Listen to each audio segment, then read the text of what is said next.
Good morning student, आपका BA BEd third year class में welcome है। तो बच्चे, आज हमारा शुरू होता है यूनिट सेकंड, जिसमें हम अकबर, जहांगीर, शाहजहां और औरंगजेब के बारे में पढ़ेंगे। तो सबसे पहले आज हम करते हैं अकबर के बारे में। इसमें आपको ये क्वेश्चन आ सकता है कि अकबर की विजयों के बारे में विस्तार पूर्वक वर्णन कीजिए, जहां उनके राज्य विस्तार और उसके राज्य सुदृढ़ीकरण के बारे में विस्तार पूर्वक चर्चा कीजिए। तो सबसे पहले हम करेंगे अकबर का जन्म। तो अकबर का जन्म हुआ था 15 अक्टूबर 1542 को अमरकोट में। तो जैसे ही उनका जन्म हुआ था तो हम सब जानते हैं कि जो हुमायूं था उसका पिता, वो उस समय मुसीबतों से घिरा हुआ था, क्योंकि जो शेरशाह सूरी था उसने हुमायूं को सिंध की तरफ भागने के लिए मजबूर कर दिया था। तो इन्हीं परिस्थितियों में उनकी पत्नी हमीदा बानो बेगम ने अपने पुत्र अकबर को जन्म दिया था। तो हम जैसे जानते हैं कि पिता का नाम हुमायूं, माता का नाम हमीदा बानो बेगम। तो जैसे ही हम जानते हैं कि जो हुमायूं था वो इतना उदार दिल शासक था कि अपनी छोटी सी खुशी पर वो हजारों रुपए लुटा देता था। परंतु जब अकबर का जन्म हुआ तो इस असीम अवसर की खुशी मनाने के लिए उसके पास कुछ भी ना था। उसके पास थोड़ी सी कस्तूरी थी। तो उसने क्या किया, उस कस्तूरी को ही लोगों में बांट दिया और ये कामना की कि जैसे इस कस्तूरी की सुगंध चारों ओर फैल रही है, वैसे ही उसके पुत्र की जो यश है, मान सम्मान भी दुनिया में चारों ओर फैले। और उसकी ये कामना सच भी साबित हुई। तो बच्चों, जैसे कि हम जानते हैं कि अकबर जब 9 वर्ष का था तो उसके पिता ने उसको गजनी का गवर्नर नियुक्त कर दिया था और वो इस पद पर 3 वर्ष उसने काम किया था। उसी समय क्या हुआ, 1555 में हुमायूं ने, जो शेरशाह सूरी के हाथों पराजित हुआ था, उसने भारत को पुनर्प्राप्त करने के लिए सैन्य कार्रवाई की। तो अकबर इस सैन्य कार्रवाई में उसके साथ था।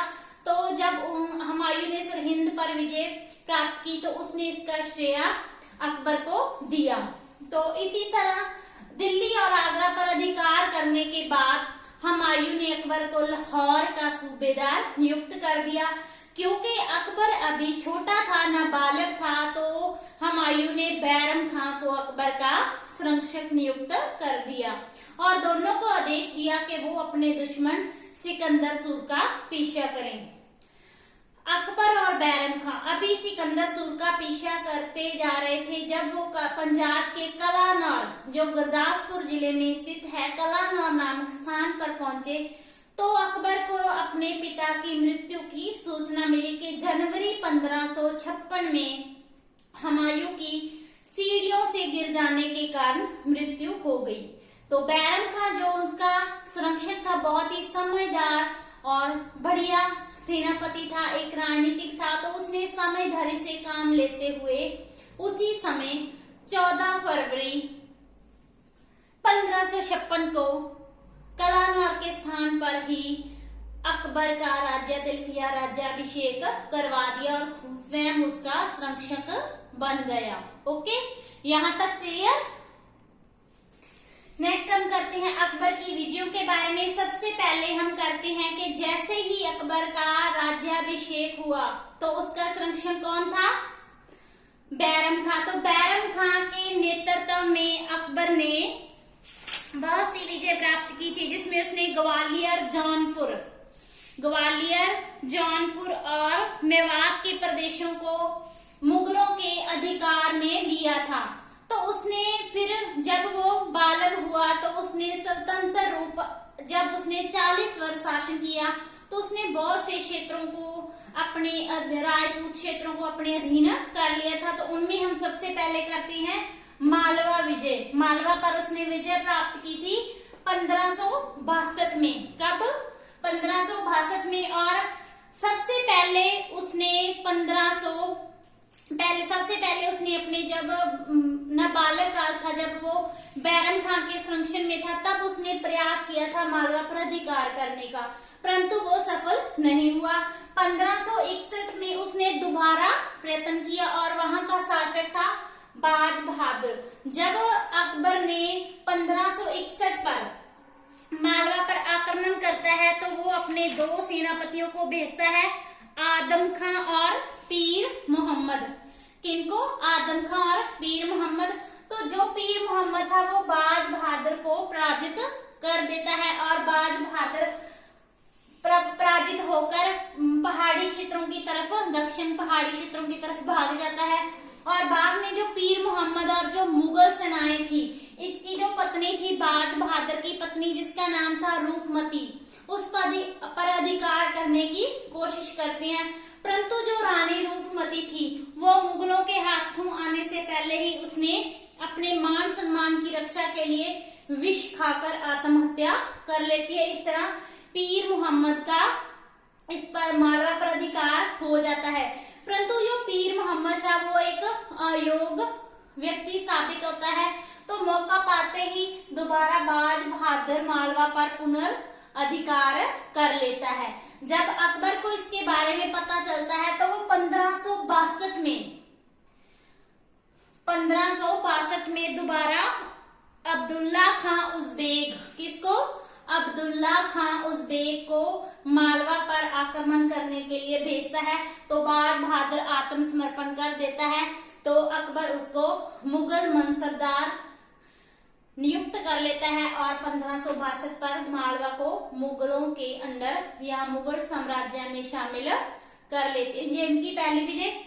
उसके बाद नेक्स्ट आती है गोंडवाना विजय। इस मालवा के विजय के पश्चात वो जो अकबर है गोंडवाना पर अधिकार करने का इच्छुक होता है। तो वो 1564 में अपने कड़ा के सूबेदार आसफ खां, जो कड़ा का सूबेदार था, आसफ खान को गोंडवाना पर अधिकार करने के लिए भेजता है। परंतु जो वहां की रानी थी, रानी दुर्गावती, वो बहुत शक्तिशाली थी, उसके पास असीम धन दौलत थी। वो मुगलों का सामना करती है, परंतु क्या उसकी पराजय होती है। दुश्मन के हाथों आने से पहले ही वो अपनी आत्महत्या कर लेती है। और दुर्गावती के बाद उसका पुत्र था वीर नारायण, उसने भी मुगलों का बहादुरी से मुकाबला किया। परंतु एंड में जो विजय है वो मुगलों को प्राप्त होती है और गोंडवाना मुगल साम्राज्य में वो शामिल कर लेते हैं। क्लियर? नेक्स्ट है चित्तौड़ विजय, जो 1564 में प्राप्त की थी। तो जो चित्तौड़ का इलाका था वो राजपूतों का इलाका था और वहां का राजा या शासक था राणा उदय सिंह, वो जो बहुत ही शक्तिशाली शासक माना जाता था।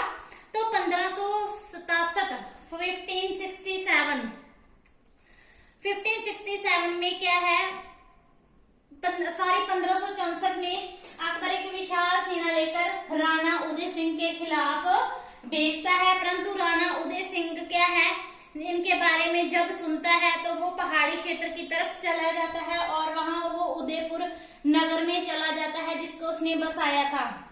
जब शासक भाग गया, परंतु उनके 2 सेनापति थे राजपूतों के, जैमल और फत्ता। कौन थे? जैमल और फत्ता। वो मुगलों का डटकर मुकाबला करते हैं, परंतु मुगलों की असीम सेना के आगे वो दोनों मारे जाते हैं और जो चित्तौड़ था उन पर मुगलों का अधिकार हो जाता है। इसी तरह राणा उदय सिंह का पुत्र राणा प्रताप सिंह मुगलों का जो मुकाबला करता है, परंतु एंड में जो मुगलों की विजय होती है। उसके बाद आता है रणथंभौर विजय। रणथंभौर का शासक था सुरजन राय। तो जब चित्तौड़ विजय से उत्साहित होकर अकबर क्या करता है, रणथंभौर के किले पर आक्रमण कर देता है, क्योंकि यह किला बहुत ही महत्वपूर्ण था।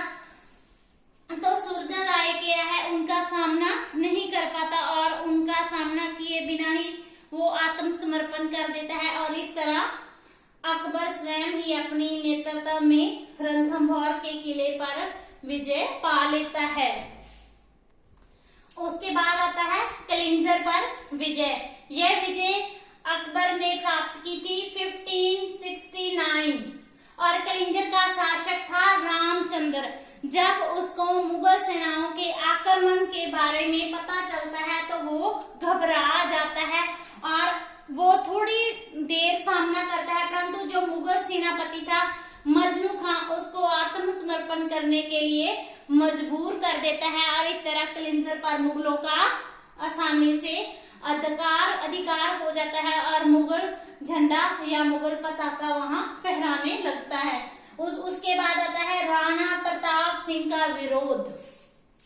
हम सबने ही ये सुना है कि पूरे हमारे इतिहास में राणा प्रताप सिंह और अकबर का संघर्ष बहुत ही महत्वपूर्ण संघर्ष माना जाता है। जो राणा प्रताप सिंह था वो किसका पुत्र था?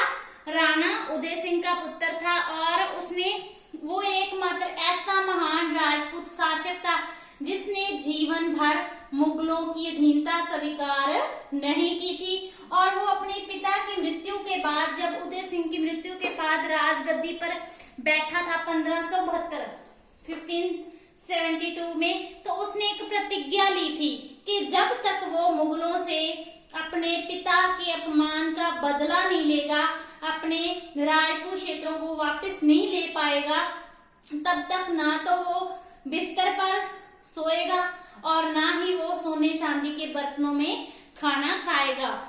इसके अलावा उसने, जो राणा प्रताप सिंह था, उसने अपने शत्रु के प्रबल साधनों, जो अकबर के बहुत प्रबल साधनों की परवाह किए बिना 25 वर्ष अकेले ही अकबर के विरोध में युद्ध किया था। कहते हैं कि एक बार राणा प्रताप सिंह ने राजपूत मान सिंह, जो कि अकबर के दरबारी था, उसके साथ मान सिंह के साथ खाना खाने के लिए इसलिए इनकार कर दिया क्योंकि वो क्या था, अकबर के संबंध में था, उसके अकबर के साथ संबंध थे। तो जब अकबर को इसके बारे में पता चलता है कि उसने राजा मान सिंह के साथ खाना नहीं खाया, तो वो क्या है, इस अपमान को सहन नहीं कर सकता और दोनों के बीच युद्ध होता है और दोनों के बीच एक घमासान युद्ध होता है जिसको हम बोलते हैं हल्दी घाटी का युद्ध। Very important short question. ये 1576 में हुआ था और इस युद्ध में राणा प्रताप सिंह के पास बहुत थोड़ी सेना थी और मुगलों के पास असीम सेना थी, परंतु जैसे कि हम जानते हैं कि ज्यादा संख्या होने के कारण मुगलों की विजय हुई और राणा प्रताप सिंह की पराजय हुई थी, परंतु फिर भी इसमें विजय होने वालों की बजाय जो पराजय होने वाले थे उनका जीतने पराजय होने वालों के जीवन को हम गौरवमयी या गौरवशाली मानते हैं। 1597 तक राणा प्रताप सिंह ने मुगल सेनाओं का सामना किया और उसने बहुत से मुगल सेनाओं से अपने राजपूत क्षेत्र छीन भी लिए। इसलिए उसने जो राजगद्दी पर बैठते समय अपनी प्रतिज्ञा ली थी उसको काफी हद तक पूरा भी किया था और 1597 में उसकी मृत्यु हो गई थी, परंतु उसने अपने मरने से पहले अपने पुत्र अमर सिंह को ये प्रतिज्ञा दिलवाई थी कि वो कभी भी मुगलों की अधीनता स्वीकार नहीं करेगा। तो इस तरह चाहे अकबर ने बहुत से राजपूतों को अपने अधीन कर लिया था, परंतु अकबर मेवाड़ में उस वीर राजपूतों का सामना अकबर को करना पड़ा था। तो आज के लिए इतना ही, कल हम नेक्स्ट करेंगे, इसी को आगे कंटिन्यू करेंगे। Thank you.